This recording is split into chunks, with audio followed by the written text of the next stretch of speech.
안녕하세요. 2021년 9월 4일 베트남 읽어보기 시작합니다. 구독과 좋아요는 제작에 큰 힘이 되고 있습니다. 감사합니다.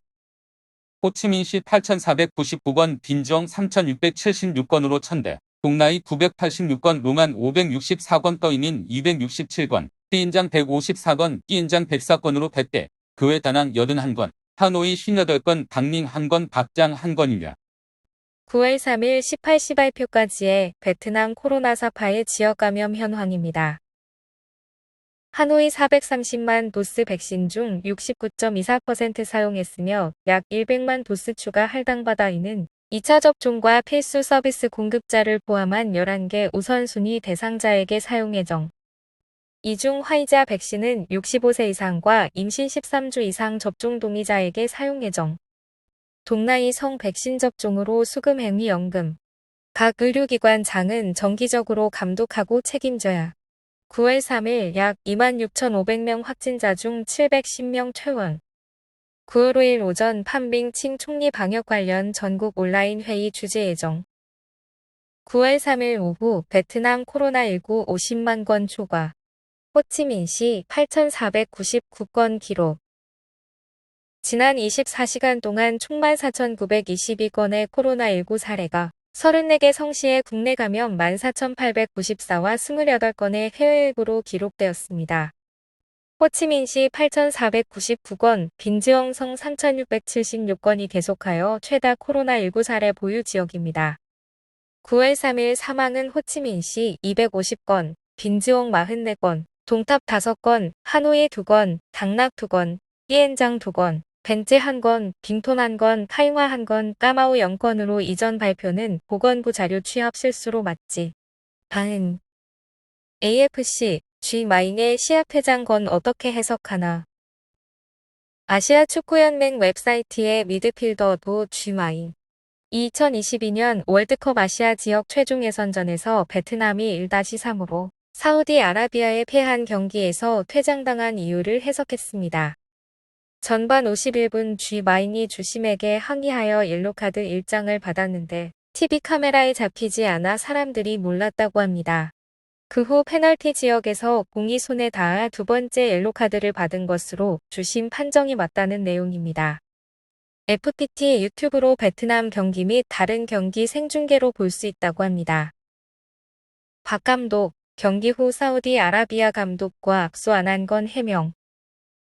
어제 기자회견 마지막으로 기자가 박 감독이 사우디아라비아 감독과 악수를 거부한 이유를 물었는데 박항서 감독이 처음에 통역의 말을 듣더니 살짝 웃다가 한국어로 난 이해가 안 된다고 라면서 말을 하는데 영상에서 한국어는 톤을 낮추고 베트남어 통역 볼륨이 커져서 잘 안 들리지만 계속 이해가 안 된다를 반복합니다.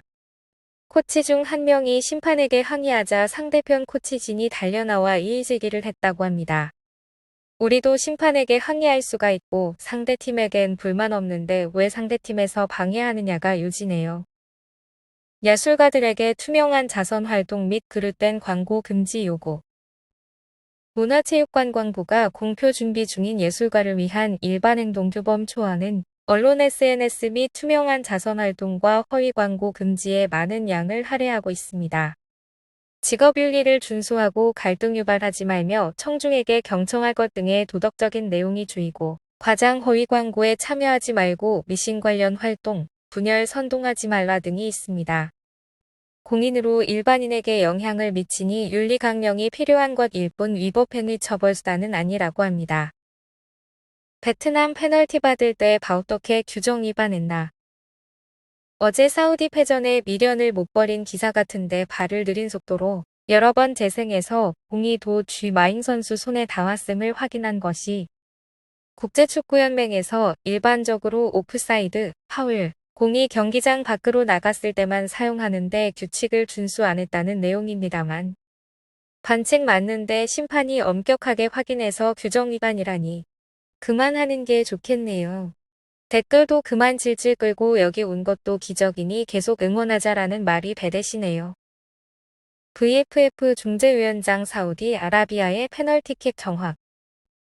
베트남 축구연맹 중재위원회 위원장 지엉반 히엔도 심판 판정이 옳았다고 옹호하는 내용입니다.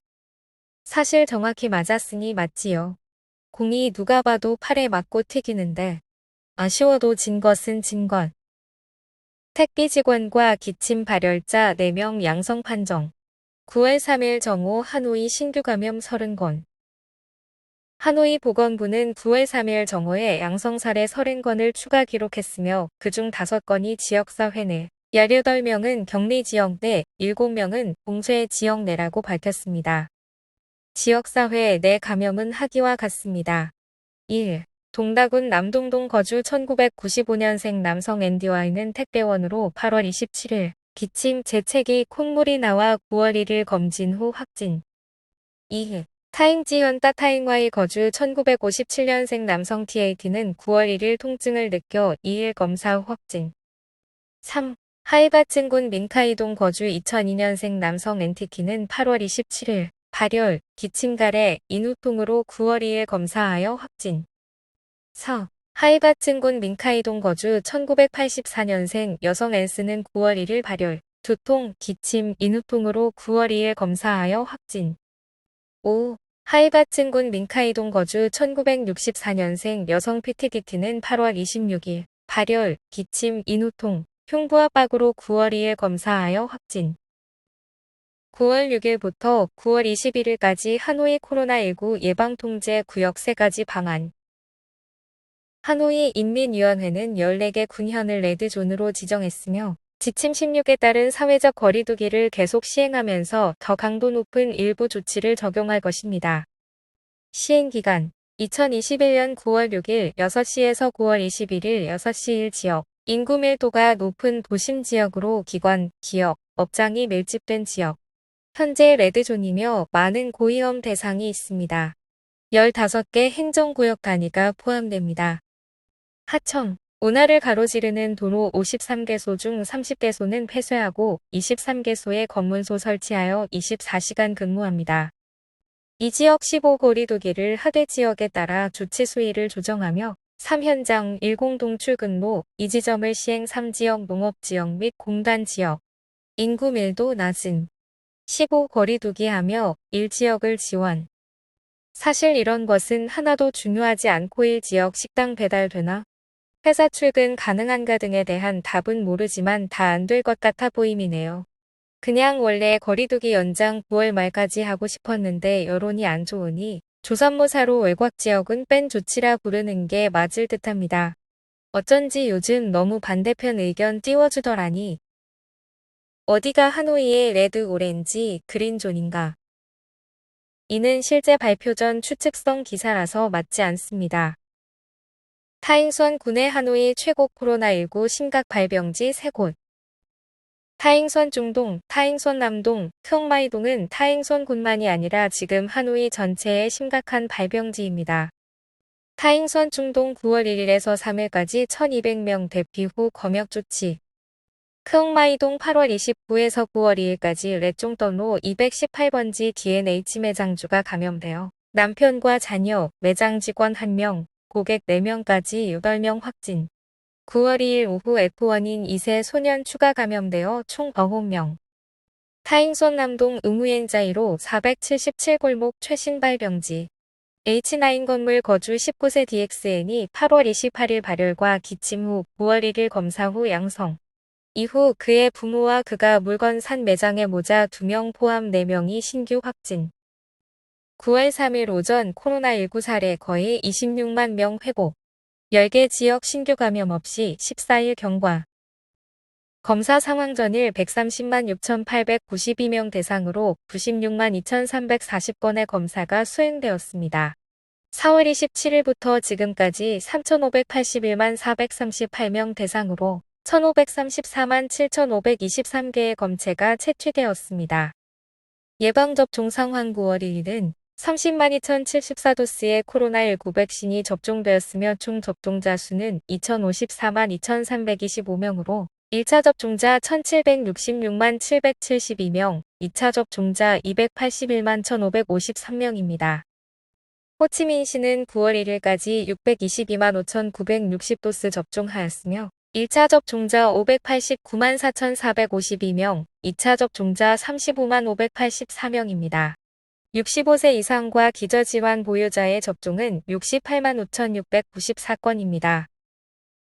하노이의 새 방역구역 9월 6일 6시부터 9월 21일 6시까지 하노이는 세개 구역에서 방역을 하며 레드존의 사회적 거리두기를 강화합니다.